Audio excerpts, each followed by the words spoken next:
Welcome back to another race weekend, Canada's F1 podcast. I'm your host, Dames Nellis, joined by team manager for Pro Racing Ontario, Daryl Timmers. Hello, long weekend. Love and life.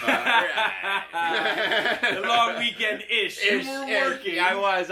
And here we are on the Monday, yet again, still working. Yeah, we call this pleasure. Right, that's true. But it was an arrive and drive weekend. Yes, it was. The Most Sport Karting Center that kicked off. How did that go? It was great. We had a bunch of the rookie training this week. All the members came and got trained to make sure that everyone knows what they're doing in the karts and they're safe.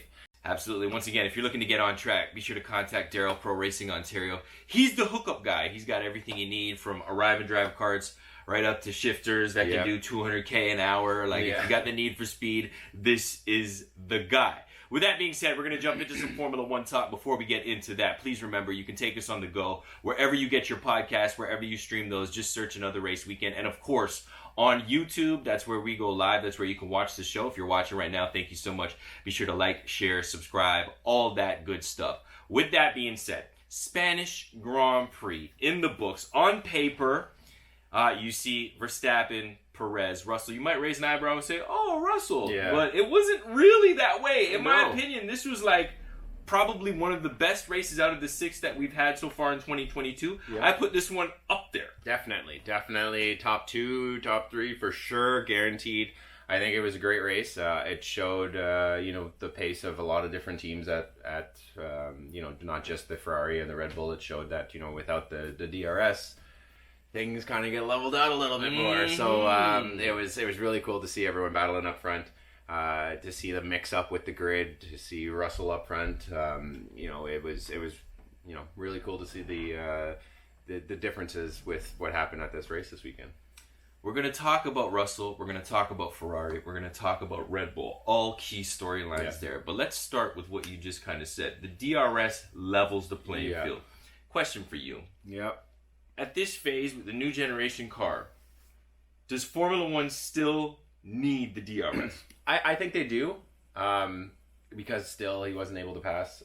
They were, Russell, when Verstappen was behind Russell, he wasn't quite able to pull up beside him. I think they do. I don't think it needs to be so powerful. I think it just maybe a shorter DRS zone or less of an opening to get the less drag. But I do think this proved the new age car is definitely a lot better to follow. Verstappen was all over him for 10 laps, and he couldn't do much, and they had to pit him to get him around him. So, I honestly think, the DRS is slowly going to be phased out, I think, just because the car is going in the right direction, and it's proven this weekend. Quality of the racing. We've been seeing DRS trains, and we've been speaking in the past about the racing and the closeness and the tightness of the racing from, let's say, P8 to P14. Yeah. But we were looking at a dogfight for P2 at that point, between Russell and Verstappen, and without the DRS, we know the Red Bull is fast in a straight line, but he still needed that. Mercedes brought upgrades this weekend, which we'll discuss in a little bit, but George Russell, he was just putting that car perfectly, placing it and blocking it just perfectly. Just perfect. And I was sitting there watching, I'm going, hold on a second. If there's no DRS, Max doesn't get by him. And we're looking at a totally different outcome potentially, right? Yeah. So it was just a question that I had to ask right off the top. I think we're headed in the right direction, like you said. And maybe they will phase out the DRS, or maybe almost like Formula E, where they have to come offline to use the battery recharge? The battery, exactly. Or something like intermittent, the boost. The fan boost. Or you kind of earn the DRS, but you can only get it 3 times in a race or something like that. Maybe a little modification if they're trying to bring the race in that close together. But it was just a question that I thought was interesting, because we've seen that Red Bull just so powerful with the DRS down the straight. But the Mercedes was no slouch down that straightaway. It was the Silver Arrow was definitely moving. Even in the draft, when he would get DRS, yes, he got a huge run on him, but it wasn't like he was blowing by them like it was in the first couple races. It was more of a, come up onto him and then get to him for the brake zone, and that's why he couldn't really even get by him when he did have DRS. So yes, he had a little bit of a malfunction, and it made the race a little bit more interesting, but I think, for sure, the cars are definitely taking a step in the right direction, and the DRS could be, maybe less powerful. Like I said, a little bit less of an opening, a little bit less, maybe add a little bit more drag just to kind of bring that racingness back. Now, Max had an issue with the DRS. Yep. But he also had an issue with himself. He ran off turn 4. Yes. It was a gust of wind there. And Sergio ran a pretty flawless race. He did. And then it was like, get out of his way. so here we go. And Sergio Perez is not too happy waking up this morning, I'm sure. No. We know that he's there as the number 2 driver. Yeah. I thought he knew. Yeah. And that's not a slight. That's not a slight on him. Yeah. But the funny part about it is when you're looking at this season, and we've been talking about who's number 1, who's number 2 based on points and da-da-da-da. Yeah. Like, he's in the mix. He's right there for the championship. And I thought he was probably even a little bit surprised this weekend. Yeah. So if you're Christian Horner and you have a debrief with your 2 drivers, how do you get to the bottom of this and sort this out? You got to realize that it's Verstappen's team. Yes, you might have been very close in points, but Verstappen is still ahead of you in points. And in the end, this is Verstappen's team. This is what they've built it around. They brought Perez in to be a good support for him so that he can get the constructors. I don't think they ever thought in their head that Perez is going to be the guy that we're going to push for the championship unless something catastrophic happens to Max and he has 3 or 4 bad races that puts him out of the championship. But I think going into this, Perez had to know in his head, I'm going to Max's team. I'm there to support Max. And it was kind of shown in his, shoved in his face this weekend when he was ahead of him. And it was he wasn't even really close to him at that point. He was within a couple seconds. And they were like, yeah, pull over. When he gets to you, pull over. Yeah. Well, that was for the lead. But, when Max was giving it all he could with George with the DRS issue, Sergio was like, well, hold on a second. If you let me go ahead of him, then mine is fine. I have better tires than him. I can get ahead of him. I will get by him, no problem. And they were just like, no. And you saw it as soon as Max pulled into the pits, it took him a lap to get by George. He just pulled up beside him, got DRS. That was it. And that was it. He went around the outside, had way better tires than him. It is what it is. Cool. Here you go. I could have done this and maybe helped Max get by him a little bit earlier. But at that point, they need Max to be in the best scoring position. And if they sacrifice Max and pull him off of George, and then something happens with a red flag or a full course yellow or a safety car or something like that, and all of a sudden his pit strategy gets screwed up because of what happened, or George ducks in and then Sergio's pit strategy gets screwed up because of what happens as well. It's kind of one of those situations where they're like, okay, let's keep Max in the best situation they can. Let's make sure Sergio's right there to make sure that he can, if something happens with the 2 of them, he's right there to capitalize on it. And he's got to realize that it's Max's team, which is ultimately what happened because Leclerc had an issue, and who was there? Yeah, right. So if you'd thrown Sergio in front of Max when he was chasing down George, then it's Sergio. Yeah, you know exactly, what I mean? Exactly. And I guess all things are equal at the start of the season, unless you're the defending world champion or Max Verstappen. We'll say Max, but the reality of it is this guy just won the world championship. Yeah. And they want to do it again, and they're hitting their targets. Right? They're now number 1 in the constructors. And they got him. The championship. They're leading the championship, and Sergio is very close with Leclerc for P2 in that championship. So, if you're Christian Horner, I guess today you go, listen, you knew what it was when you signed up for this. You know what I mean? Really, because that's probably the reality of it. No, 100% it is. He's got to realize that unless he was outright beating Max over and over and over again, this team is still Max's. Right. Even if he was ahead of him by 10 points in the championship, this team is still Max's. Yeah. Max, this team is built around Max. Max will be with them for the next 15 years. He's not going anywhere. He's never going to leave them. Yeah. It's one of those situations where they have to keep him happy no matter what because he is the golden ticket for them. Right. And it's like McLaren and Norris, Ferrari and Leclerc, Mercedes and Russell. Right. He continues his top 5 streak. Yeah. All 6 races this season, finished his top 5. Second podium, P3. Had a great race. Yeah, with Max race. Verstappen and the race overall. But that dogfight between the two, yeah. like I said earlier in the conversation, he was just blocking just perfectly. And even when Verstappen thought he had the move done, George just hung it around the outside. Like, they got upgrades on the car. Yeah, the car looked a lot better. Mercedes back in the mix. I wouldn't call them back, but I'm going to say they're almost at the last couple steps to get there. Because they definitely showed that they can do it. They, in qualifying, George was purple in the first sector. Like, you haven't seen that from the Mercedes at all this year. Let alone green. They were purple the first sector. And he screwed up the last sector. And hey, it is what it is when you're on the limit of the car and the car can't exactly take that limit. It's going to happen where you're going to screw up one of the sectors, but it shows that the car is, they're clawing their way back to this championship, and it's not like they've given up. Part of me feels like Hamilton has, to be honest, when he had that the radio message that said, "Hey guys, we should just park this," and they're like, "No, man, like, what are you talking about? Like, we can get points here, and look what happened. Like, we can get points here. Just keep pushing." And you can hear it in his voice. He just doesn't have that spark right now. It just seems like there's too much going on in his head. There's way too much going on in his head. You know what? Like, leading into the race, like looking at the race weekend on a whole, I remember saying, "Oh, this guy's back." Like, he looked like the Lewis of old. Like, you can just tell when somebody's confident. Yeah. You know what I mean? Like, he can wear all the clothes and do all this stuff, but leading up until this weekend, he didn't feel like he could compete for a win. And then all of a sudden this weekend, he was like, no, I can do this. And to be honest, he was the only driver to start on the mediums. Had he not gotten into that mix-up with Magnussen, he might have been able to do a two-stopper. And seriously, the pace that he had, I think he could have won the race this weekend. Could have. He could have. And I think he was just so defeated once that stuff happened on the opening lap.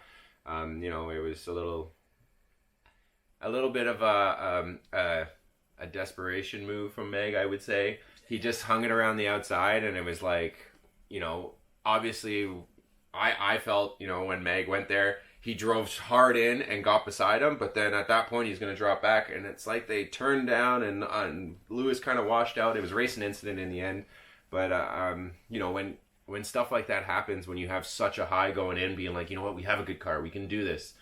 George was up there battling for the lead. That stuff like that happens, and you already have that mental state going into it that, yes, he was a little bit better, like, of the old Hamilton for a little bit at the start of the weekend, because they had some good FP2s. FP2 was a really good session for them.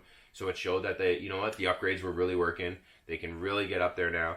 They can actually battle with McLaren at least, which was be the battle of the third team, right? And maybe put some blows to Ferrari and Red Bull, but when he had that bad start, it was like all of a sudden he was just deflated again, and it was like, nope, there goes Hamilton, his head's not in it anymore, and it took Bono to get him going again.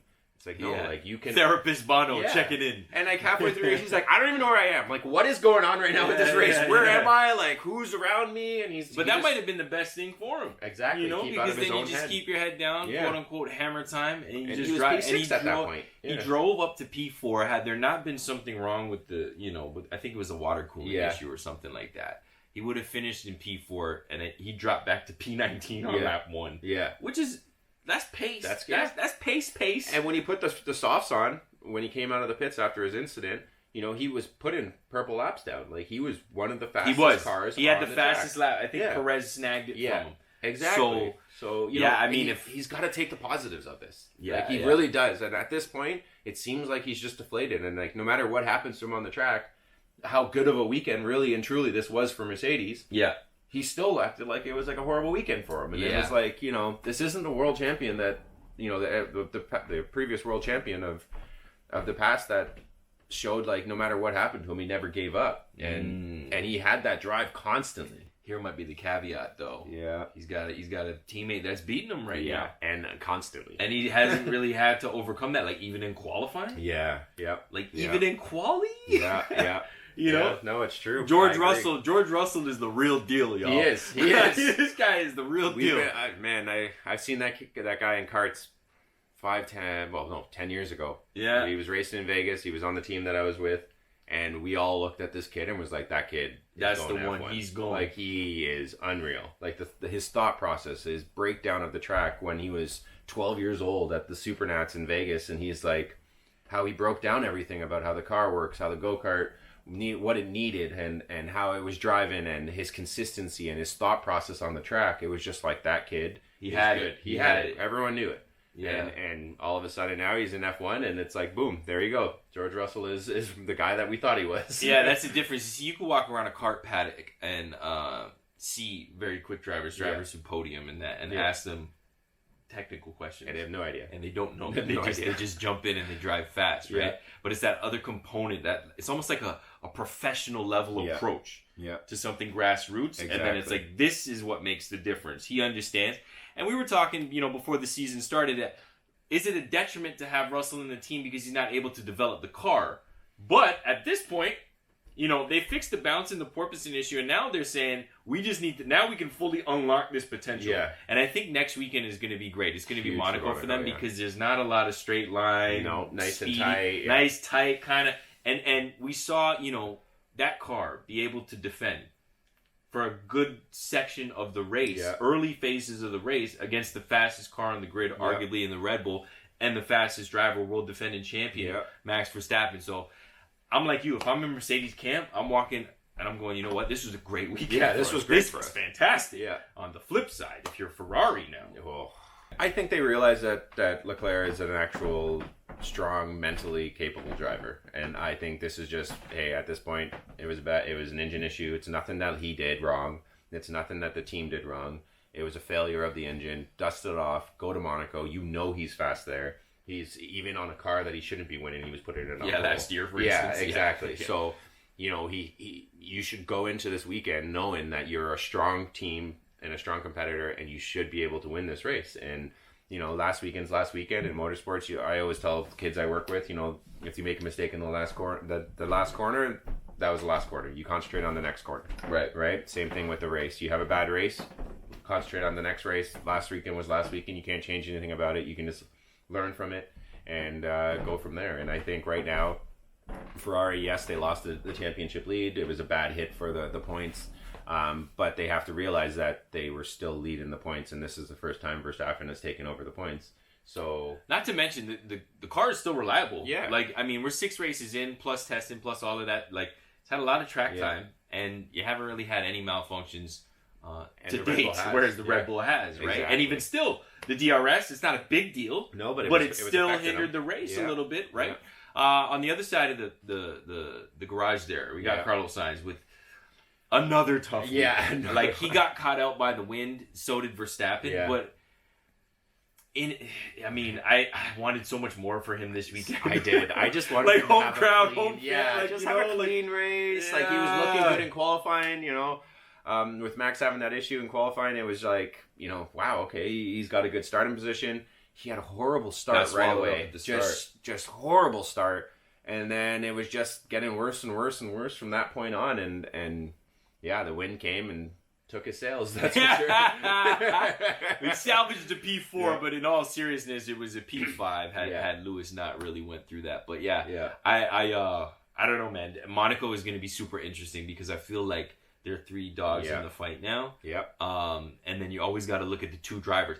And if you're looking at Hamilton right now as a number 2 driver, and you're looking at Perez as a number 2 driver, both are performing. It's Lewis Hamilton, right? But then if you're looking at Sainz as a number 2 driver, it's like in the top 3 teams, he might be the weakest link out of all of the drivers, right? Yeah. So, this is where I start to get concerned in regards to Ferrari in the past, and does the past repeat itself? Yeah, and exactly. You know what I mean? So no, I think honestly, out of the top 3 right now, the guy that's making the most mistakes is Sainz, and they're not forced errors. They're just errors. They're just it's almost like overdriving. Exactly. Yeah. And with Australia, he just overcooked it. With the majority of the times he's crashed, it was just him pushing too hard to try to catch up to the Red Bulls or to keep up with his teammates. Imola was bad luck. Yeah. Australia, he beached it. And then I could point this one to himself because of the start. You have a bad start, and then you're charging every corner, and you're trying to make it back. Right? He got caught out by the wind. So did Max, but Man, anyhow, because Carlos my guy, man. He's my I feel guy, bad for him. And the hometown, like, that's the thing. And you saw how the crowd was so pumped at the beginning, and then as soon as that happened, the crowd was just out of it. And they were just like, okay. Like, but shouts out to Alpine, Ocon and Alonso had some big speed this weekend. And they're quietly we've mentioned quietly just performing. Just performing. I agree. We've gone all conversation without mentioning the green Red Bull, but it's probably because there was no Red Bull. That still didn't perform. That still was not I don't understand. You know what the funniest part about it is? Like leading into the weekend and like on Thursday and Friday, it was the talk. Yeah, it was the entire talk. And then all of a sudden Sunday came around. P1, it was like, oh, okay, well. Like there you go. Even Horner and them, they're like not even talking about it now because they're just whatever. But they did bring the green Red Bull to drink. The pettiness. Oh my god, that was so funny. I was dying. I was like, that is great. But yeah, that just goes to, and like in motorsport, it's like people won't really care until you start to move inch closer. It's like if they finish this weekend in like let's say P6 and P8 or P4 and P6. It would have been like, whoa, let's big uproar. Yeah, big uproar. I mean? And they've done it before too. So they had the pink Mercedes. They had the green Red Bull. Like it is what it is, and it's weird. Like the people already are, they're already looking at them with a fine tooth comb. They already have a microscope on them, being like, what is Aston doing over there? Yeah. And then they show up with a car that. Literally, it's like the Red Bull, like the side wind. It was the Red Bull. They just completely abandoned the initial. And the thing was they were closer to the Mercedes for the longest time, and then all of a sudden now it's like total opposite, and it's like they went from one car to the red. Like it's like they picked the livery up and just stuck it on the Red Bull and was like, "This is our new car now." And somebody stealing parts in the paddock. I don't know. Anyhow, look, it didn't work, so nobody really cares anymore, and there's no point in discussing it. Overwhelmed, underwhelmed, surprised. Lay it on. Okay, so overwhelmed. I got to say, Russell. Like it was such a great race. I was so pumped to see him up front. Battling and showing his pace and showing his raw talent. He for a car that is not as great as those cars he was battling, he did an amazing job to keep it up front. And honestly, it only took a couple of maybe a safety car at the wrong time or something like that for him to. What a race, man! Yeah, like, I can't even. Just thinking about it, right? This guy had a great race. Yeah, he had a great race. Like when you talk about champion drives, that was a championship level, champion caliber drive. And it's scary because if Mercedes keeps clawing away at this car and getting it back, he's gonna get his wins. He's gonna Hamilton's gonna get his wins, and all of a sudden it takes 2 or 3 bad races of for the next 16 races that we have, or 15 now. Because they dropped Russia. And they're now replacing Russia. So 22 races on the calendar this year. So with the 15 or whatever 16, whatever you want to call it, races left. There's still a lot of stuff that can happen. And with the Red Bull not as reliable as they want it to be, it takes one of those races for Verstappen and Perez to have a bad race, and for Russell to win it, and all of a sudden he's within 10 points of them. That's right. And that's just how it goes, right? Like look at Silverstone from 2021, right? Lewis was back significantly. They got into their entanglement, let's say, and then all of a sudden he wins the race, and he's right there, 5-6 points, which is the lead right now. 6 points between Max and Leclerc going into Leclerc's hometown race in Monaco next week. Let's go underwhelming. I gotta say Ricardo. What's going on with Danny, man? I don't know. He gonna be out of his seat? That's the thing. It's a contract year for him. I don't know. I hope not. I hope not. I hope that Zach Brown has a little bit more faith in him to kind of get him going, because it's not like he's too far behind Norris. But Norris was like sick all weekend. He was. I agree. They're like 30 degrees. All right, sorry, man. I can't do anything, Daniel. When they said this guy, he said they had bronchitis or tonsillitis or something like that. And like, whoa. Yeah, and he had a decent qualifying. He was in Q3. He got there and he had some pace. And then the race came, and I was like, okay, you know what? He can work from here. And then he just kept dropping back and back and back and back and back, and I was like, waiting for him to just put a set of tires on and be like, all right, I'm going to go through the field. Like when you put the softs on, and everyone else put mediums on, I'm like, okay, so at least he can battle back a bit and then put mediums on again, or maybe another set of softs. And it was like, no, he just sat in the same position he did for the entire race, and I was like, come on, like what's going on with Danny Rick here? So I don't know. I hope he can turn it around. I honestly hope that he is on the grid next year, because right now it does not look good for him. Well, here's the thing, right? You got Zach Brown. He's got roots in F1, obviously, but he's got roots in IndyCar. Yeah. He's got some studs over in IndyCar. Young drivers. Patricio Award, man. That kid is fast. Fast. Like raw talent, fast. We know Danny Rick is good from a publicity level. He's great with media. He's great for branding and advertising, but nothing brings money in like wins. No. And that kid, and they've been in talks for a little bit to get Patricio into that car. I know, and it's concerning, man. I'm not gonna lie. If I'm Ricardo or his camp over there, the only thing that's saving Danny Rick right now is Pato at the last race in at Barber. He ended up telling them that he's just going to concentrate on IndyCar for right now. Right. I think he wins the IndyCar championship. What else are you going to do for IndyCar? You got to go. Go. And when you're that fast and you're that young and you have a team that has an He already have the roots. You're already in. That's it. That's it. And he's in the battle for the championship this year. If anyhow he wins that championship this year, I don't know, man. It's going to be hard for them not to move him over to the big seat. We just got to stay tuned on that. Yeah. Surprise. Last one. Surprised? I'm going to say Bottas. Yeah, he had a good race. He had a good race. Under the radar. Yeah, he had a good race.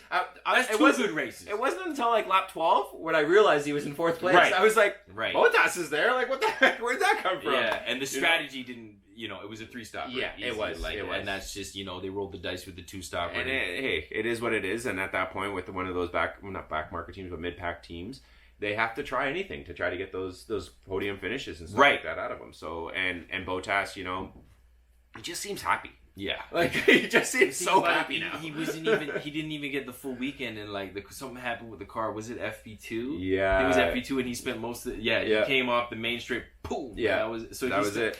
So he's performing well. And that team, they got a rookie in Zoe.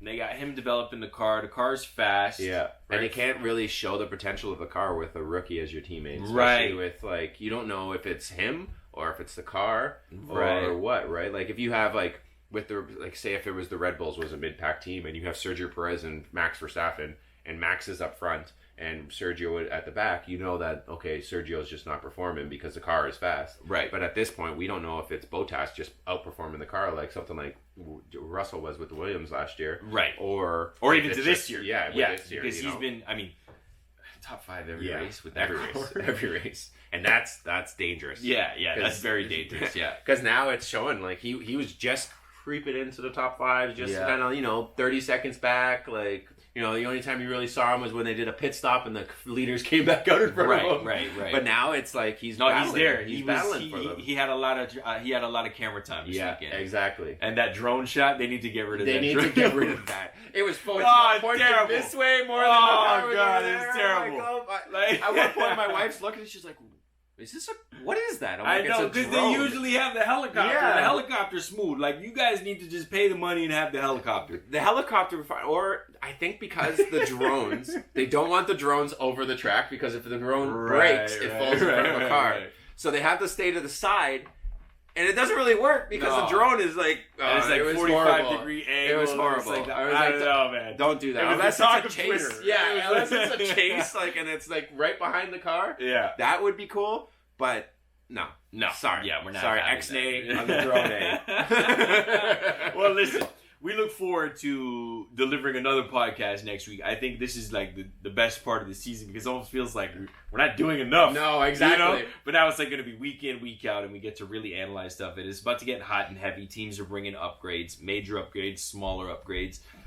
Some are going to improve. Some are going to drop by the wayside. Monaco is going to be interesting because for the longest while, the cars have been too big to do anything over there, and it's been basically a strategy race.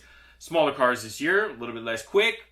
Major kind of top line DRS zones other than the main straight, which isn't really a straight. That kind of mitigates some of the top end speed. Ferrari's looking good. Mercedes is coming around. You can't bet against Red Bull. Hopefully the little bit of a smaller car is that Monaco is good because we love Monaco. It's a heritage race, but let's be honest, it's a snooze fest. It is. It's a lead follow. Yeah. And I hope a little bit smaller car will give it a little bit more room for passing.